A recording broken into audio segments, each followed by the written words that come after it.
Good afternoon to my panelists and to my audience. Now, when I started researching for this panel, I was taken back to my college days.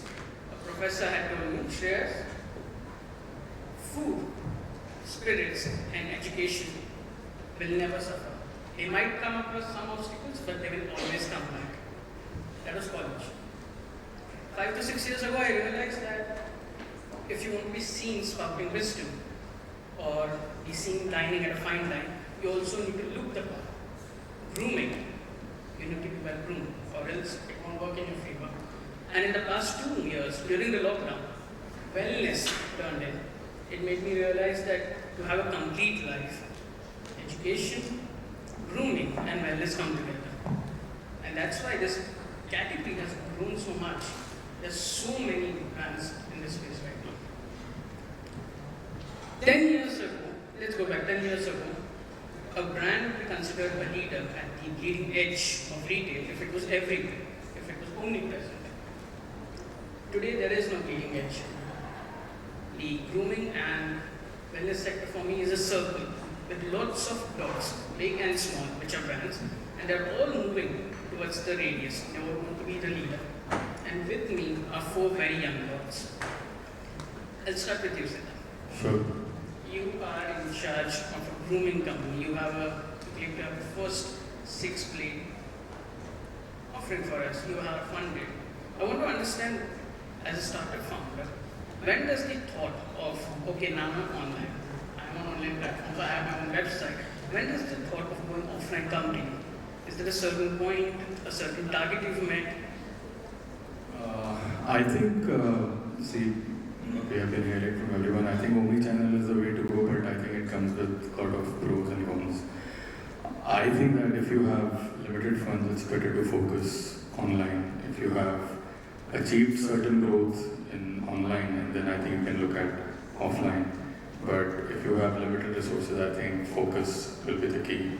And instead of, company like us, our strength is where it's online, right? That's where we started. So I think I would focus on expanding internationally online rather than going offline due to the limited resources of funds every startup has. So that's just my point of view. And that's why we have been focusing on expanding internationally, and we've been doing quite well. So now we're present in US, Australia, UAE, in more countries, and we have been able to do it very well. So I think if we would have gone offline, it would have been a different journey because it's a new learning for us. So I think currently we are not at that stage that we would have to enter offline. But yes, it's crucial and it's important. It's on our mind. So when the time comes, we will be there.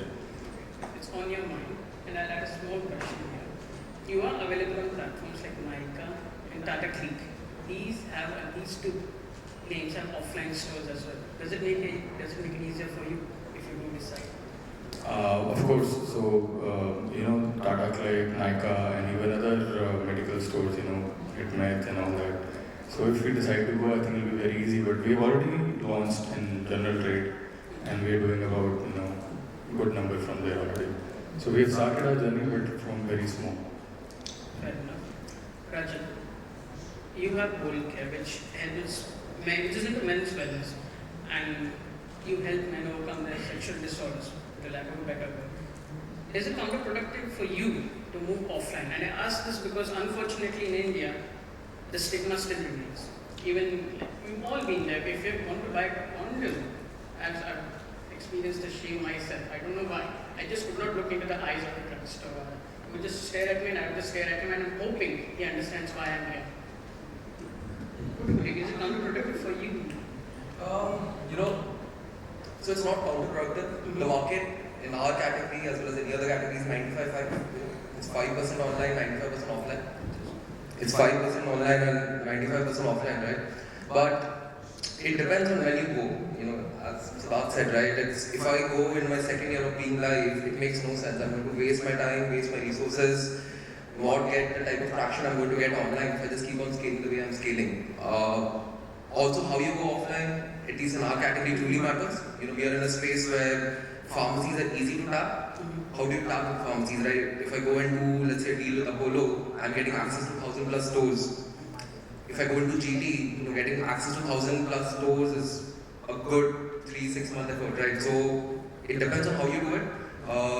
In my view, it's like the fourth stage of doing something, right? You first figure out your website, then start figuring out marketplaces, then whatever is auxiliary for you. So for example, quick commerce, e-pharmacies is auxiliary. Then you start looking at maybe global, and then finally start looking at offline to have fastest growth possible there. Yeah. Ananya, I'll come to you now. With Nutjob, it is online. It's a young company. I also want to understand when a startup happens, when does the thought of offline come for you especially? I think for me at the moment is to create awareness, and I think that happens through online. Nobody's coming offline asking for a product like this. Again, going offline is a very expensive approach, to be honest. So I think through online, first we create the waves, and then I think in a matter of a few years is when you really penetrate into the offline market. Again, Nutjob, I'd like to say caters to male intimate hygiene, and that again is a very taboo topic right here in India at the moment. And I think for me at the moment is to create that consciousness of people wanting to know why they should buy intimate hygiene products, and that happens through creating content, that happens through creating a lot of waves through digital platforms at the moment, and then venturing into the offline space. Again, like you mentioned, this is something that it could be like a condom where you're a little ashamed to go and buy, which is what an online channel really masks the, I'd say maybe the embarrassment of buying a product like this. So you explore, you discover a product like this through online channels first, and then over a period of time when you're accustomed to it, when you know understand what it truly brings to the table performance-wise, is when I think going the offline route really matters and would really pay off, to be honest. Yes, please. See, when you have limited resources and a good limited money, I mean, specifically Swish, when we started off, I mean, it was a thought. It started from a thought. Then thought, you have to make it, I mean, you bring it to the life. So I think when you have this much amount of money and resources, it's a lot easier to put that thought into the consumers, and it's a lot easier to do it online because I mean it has a reach. Whereas you have, if you have to go offline, it will take a lot of efforts and it will take a lot of money as well. So if the thought goes out, I mean it reaches. I mean it makes sense to go offline. My audience, you understood, you heard them, finite resources, and there's also the topic of taboo. Now, with Nutjob, Ananya, and Jerry, both of you have similar brands, which I would talk about below the belt hygiene. I mean, I have something to add to it. When you say it's a topic of taboo, I think there's an opportunity right there as well. Now, when you say taboo, what is taboo? I mean, we have said taboo, and that's the reason. I mean, that those products haven't come into the system. And I guess we started off with that only, right? Why is it a taboo? I mean, if you talk about men's hygiene, I mean, we call it below the belt hygiene, right? I mean, it is so-called taboo. That's the reason. I mean, there is nothing which exists, and that is an opportunity that you have. I mean, bring those products. You know what I mean? I think it takes balls to address something like that, to be honest.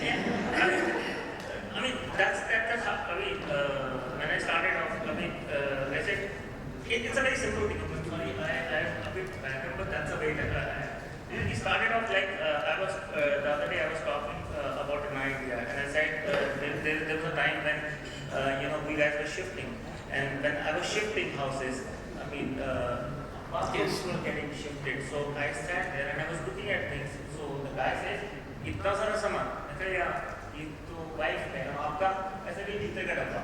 And that's where I just, when this whole thing happened, I said, suddenly I realized, what the hell, man, this whole hygiene thing. I mean, here, there is a proper regime women follows. And when it comes to men, I mean, मैं वो भी उसी soap से धोता हूँ और मैं नहाता भी उसी से कभी-कभी मैं बाहर भी धो लेता हूँ. You know what I mean to say?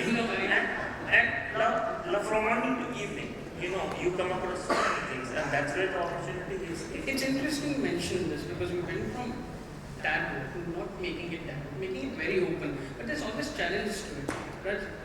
Challenges you face. Yeah, you know, so we are. So what does Gold Care, right? So Gold Care is sexual health, hair care, and daily nutrition. But sexual health is the largest problem that we solve. When we started this in July of 2020, out of the 4 largest marketplaces, 2 of them actually didn't have a category for sexual health. So along with pitching to investors, I had to go and pitch to these guys also that you better start a category like this. You know, if you start it, then I don't need to pitch more because I know there is so much latent demand that will start scaling up quick. And that's what we have done, right? We were the first ones to start this category in multiple marketplaces that are, I'm sure everyone has at some point purchased from them. So yeah, it's difficult for me personally. The thought that I'm actually doing a sexual company came like a year and a half later of starting it. When somebody was telling me, "Kaisa lag raha hai tujhe, tu kar raha hai company?" But I just didn't think for it for like a year and a half. It never really struck me, It seemed like a very big problem to solve. As he said, right, when the transition happens from one phase to other, there's some people with some opportunities that get created and some folks can't happen to that, right? And that's how I see it, right? It's a problem that more than 90 million men in India face. That's like 3x the number of men facing diabetes in India. For diabetes, you will find like 1,000 NGOs and like 4 government schemes. And for something like erectile dysfunction or PE as a problem statement, you don't even know which is a good brand to go to, right? So that is an opportunity for us, right? We tapped into that and it's working very well for us. Right? What would you, and I'm coming to you at this point, what are the challenges you face? Because it's not just grooming or wellness as we've been accustomed to. It's something more intimate, as one would put it. What are the challenges you face? Because it's too... Right. So to begin with, one major thing was my gender. A lot of people came and told me, "आपके पास तो part भी नहीं है, तो आपने क्यों company start किया?"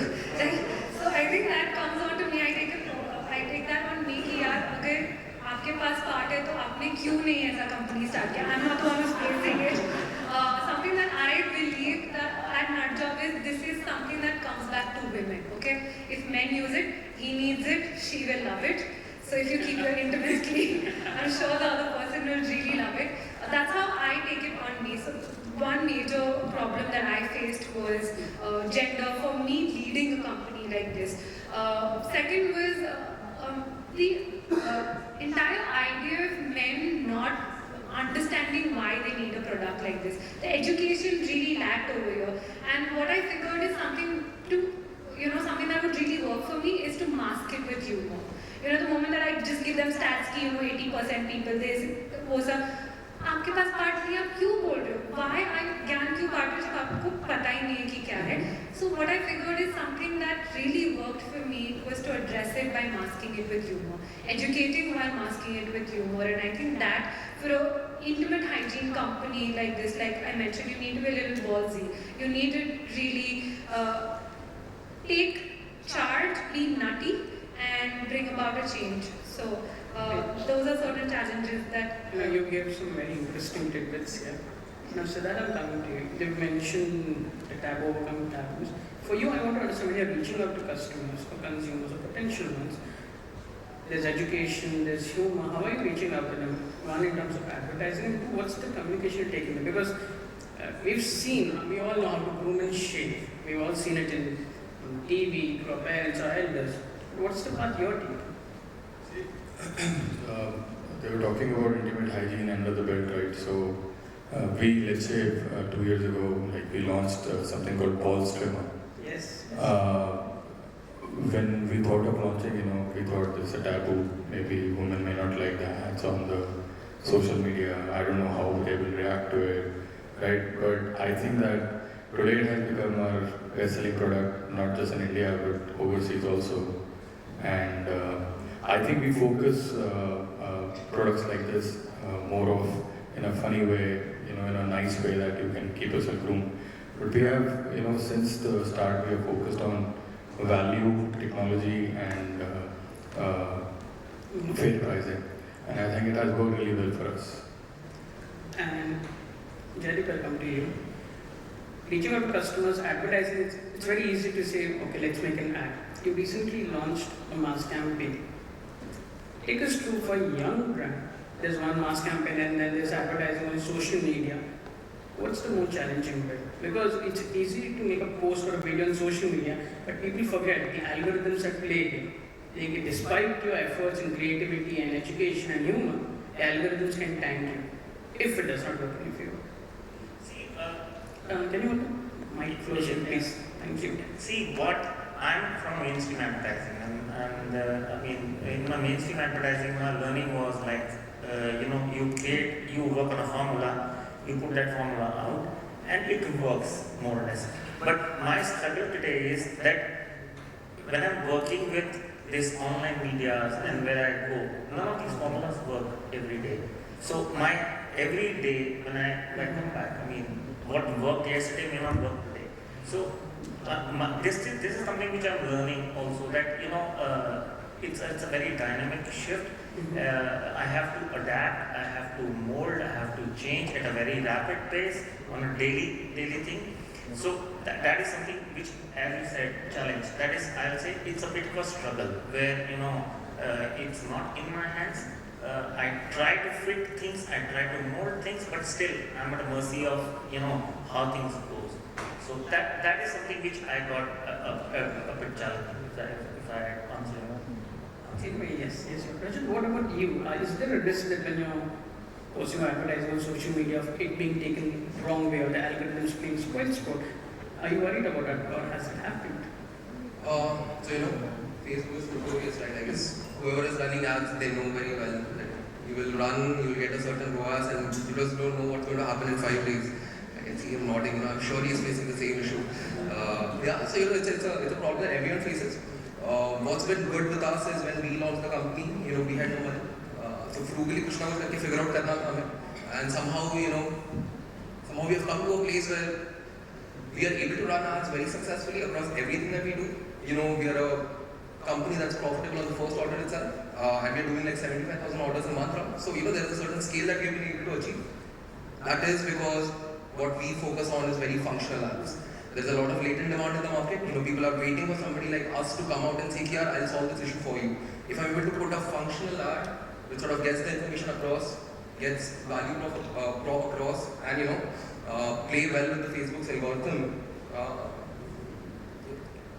works very well. Would you like to add to it? Yeah, I think what they're saying is absolutely right. We face that problem every day, like changing creatives. It could be every day, it could be every minute, right? It depends, right? So I think it's all about what algorithm Facebook picks and what audience is liking. But it's fortunate for us that we don't change our ads too much because we are getting good ROI from most of the ads which we are running. So I don't know if it's odd, but we change our ads probably once in a month. And it's interesting, That's how it's working well. Why miss out? But some companies really change every day or every week. Facebook is really. what are you trying to make? I feel when you're catering to a segment like this, you're treading on very thin ice. You need to be very careful of what you're putting out there. So again, Facebook has a lot of community guidelines that you don't want to breach on. So I think while you're making advertisements, you need to be very careful. Again, you need to, like I say, mask things very well. Again, what we're doing, intimate hygiene, is something that a lot of people here in India might also take offense to. So you need to be very smart when you're putting it out there. Also, your messaging has to be super sharp. I think, like my previous panelists also said, that when you're putting on the message out there, even on the bottles, even on the packaging, also the ads, if the messaging is so sharp, you'll get an easy convert into a customer. How you put it out there is really important. You might run multiple ads, but what really strikes the chord with the customer is your sharp messaging on why is it bringing a difference to what you're using at the moment. So I think that's very important when you're advertising. It's very interesting you brought in that packaging appearance card, because all of you are heavily online, where people just look at a photograph and make a choice of whether I should go for it or not. All of you, talk to me about your packaging, because if it was offline, you would be dealing with some other aspects, packaging, touch, feel, but online is just an image. So how are you making sure, like, are you standing out bold? Are you looking at certain color palettes? What all cares do you take? So I think lectures since the beginning, we have been following very youthful colors, that's one.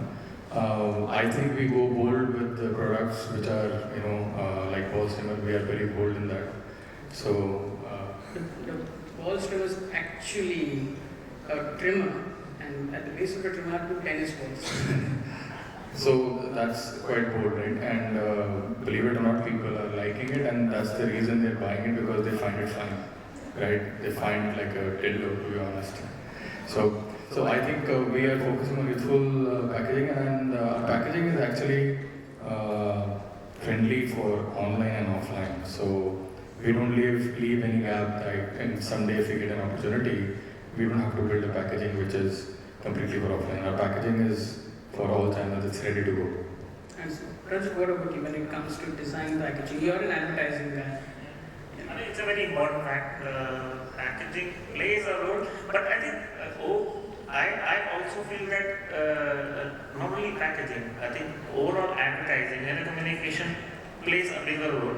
It needs to have a relevance, and I somewhere feel that over and above relevance, it needs to have some kind of an entertainment. I mean, relevance goes on site. It needs to have a lot of entertainment as well. Packaging, I always saw that there's a great opportunity to make it, design oriented, and I think it itself is a piece of communication. And so I think somewhere somebody was mentioning here also, why don't we have just those statistics on it? I mean, can we do something over and above that? So, and that is something which we try. We also try, not just to keep it in a very design way, but can it be more than just the packaging? Yeah. Alright. So now we've reached that stage. We've talked about taboos, customers, packaging. We finally reached the stage where a person places an order. So the Q-commerce wave has, in a way, put pressure on every brand. Do you see rush orders like before Valentine's Day or something like, hey, I need my order? Are you facing the pressure now? And if, let's say, you're not able to meet the deadline, or you have your own set delivery days, the customer feedback, the ORM, as many people call it in the agency world, how do you deal with angry customers? Because these days, it's not just customers. There are more trolls and less genuine customers. Honestly, it's an unfortunate fact. How do you deal with them? And especially when you're young, the risk of cancellation is quite tough. Let's start with Rajat. I can take that. So see, we are very obsessed on how is the experience, and not in a cliched way, right? It's a very cliched line to say that I'm obsessed with customer behavior, right? What do you, customer experience, you know? For us, we are obsessed because no matter how many orders there are on a day to be shipped out, we do all deliveries pan-India in a day and a half. You know, we maintain 11 warehouses. It was not necessary for us to do that, but we just realized that if I'm able to do that, if I'm able to get the orders shipped so quickly, the experience is just going to keep on getting better and better, right? So there's a lot of obsession you can take on that front, right? Even when it comes to negative reviews or positive reviews, you know, India is notorious, right? If you like a product, you forget about it. And if you don't like a product, you're going to go and write a long, review on how bad this whole experience for me was, right? So you rarely get like good reviews, you don't get bad reviews very often. So what we do is we give a personal assistant to all our users. You know, obviously not on marketplaces, it's not possible to do that. But at least on my D2C side, which is the largest part of my business, right? So I am able to give a personal assistant to them who's like a single touch point, which is able to get both the good and bad out of the user, right? So there's constant input coming in, which we keep on working on. So yeah, quick deliveries, making sure that the product is packaged in the right way. There's no spoiling of product. Indian logistics is also notorious. Everything gets thrown around, right? So you better make sure that the product doesn't get damaged and it gets there quickly. I'll also add one thing, Zepto has changed the game, and not just Zepto, Swiggy, everyone, right? Yes, so for something like condoms, right? So for us, condoms is somewhat of an interesting category that we do very well in. Zepto and Swiggy do fantastic for us because it's an instant demand. So it depends on product to product how the behavior will change, but yeah. What about you, Anand? I think quick deliveries are something that really are a game changer for customers to come back to you. What I also feel is personalizing the experience with them is something that will also get them to be a recurring customer. The moment that you know that they're heard, instills their faith into what the brand truly is. If I'm a person who's buying product, I might be a fickle-minded person who will maybe compare it through prices, but if I'm reading at what the company truly stands for, what the ingredients are, I think that is when I know that I have found an invested customer in me. So I put in a little more effort into talking to them. Also, people who do share negative, comments or feedback, I think we take it on to us. I think what was mentioned before, that people also work on changing the taste and feel of a product. I think that's very important for young companies like us to work around, customer feedback, because that really helps you grow.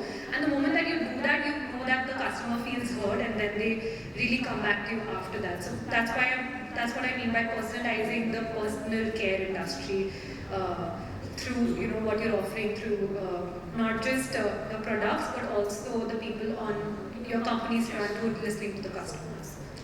Thank you so much for this. And before I open this panel to audience questions, I have one last question, because this is the point where you all work for the customer. Now it's easy to say my customer is from the metros, my customer is from Bharat. It's very 3 years ago. And I ask you, who is your customer? Do tell us a good profile. Like, is this person who lives in a tier 2 or tier 3 city but is exposed to K-pop courtesy of the internet? Who exactly is your customers these days? You're young. Are your customers young or are they old? So I think for our products, I think everybody is our customer, because everybody shaves. People who don't shave, they trim. So we have the product for them. We have products starting from 50 rupees going up till 399 in razors. Where do they come from? Where do they come from? They are made in Korea. No, not products, the consumers. Mostly online. Like tier 2 cities, geography. Where See, our maximum orders are coming from tier 1 and tier 2 cities only. And what do they order the most? What do they order? The trimmers or is it? See, our split is currently 50-50. So 50% trimmers and 50% razor blades. What about you, Rajat? So yeah, primarily T1 and Tier 2. India is very wide. So हर जगह से you will find pockets of people who would purchase. But honest fact is, for the stage we are in, the tier 3, tier 4 India is good for content apps. If they give you DAUs, they will not give you money. If they give you money, there is a COD element and a high return element. So if you are building the early phase of a business, you better be building it for T1, T2 India. That's the reality, right? So that's what we see. For us, what's also unique is 15% of my user base is actually above the age of 45. So I am able to cater to a very, very wide segment. So prime time is 27 to 32. But yeah, it's a very wide audience that we are able to. Jay Kananya, what about you? The itch down under is not just restricted to old people. Everyone has it. T1, T2, primarily T1, T2. I mean, actually, T1 is a lot lesser. T2 is a lot bigger segment with buyers. Same like Mumbai, but T2 is much better. What about you, I Ananya? think T1, T2, I'd agree to what Siddharth said. Everybody shaves, everybody's got balls, men and women. We've got products for both, down there and up there. So I think I'd like to cater to all of them, but what we've seen is we've got people from, say, 18 to 35-year-olds who are ready to experiment with a segment like this at the moment. So I think this is what we've seen. So for me personally, talking about Nutjob, we've seen more customers from tier 1 and tier 2 cities. Yeah. Thanks. My dear audience, we've spoken about nuts and balls and trimmers and everything. Now it's your turn. Hi, my name is Srikanth Purnikar. I'm from afaqs. In most FMCG categories, it's an accepted fact that customers are looking for the best deal, right? Especially online. And they are promised to shift from one brand to another, from one usage occasion to another. Is that true also in this category? It's a new category, so maybe it's difficult to answer. Or is it that they are, let's say, reticent and they take their time deciding on a brand and then they tend to stick to it? Or do they flip it around? So for intimate hygiene, it's really important to know what the brand really stands for, because it's your prized possession that we're taking care of, right? So I think yes, people are contemplate a little more when they, especially buying through new brands, especially through Nutjob. It takes some time for them to put in a little of their faith into the company, but maybe if they see compare prices, what we try to do is to offer a competitive price to what is there in the market and try to offer it just a little more to what maybe a top brand is offering, so that we get that little edge. So that's what we're doing through Nutjob. I think, like I mentioned before, fickle buyers, I'm one. I constantly keep seeing what are certain other options that a brand is offering, and what is it that they bring to the table. If they've mentioned everything that they do, I mean, clean ingredients and something, and if that really allures me to buy the product, then I've made that shift. And if I like the product, then yes, I'm going to continue buying. All right, I'm sorry, we are out of time, but I will make that one question. She had raised her hand.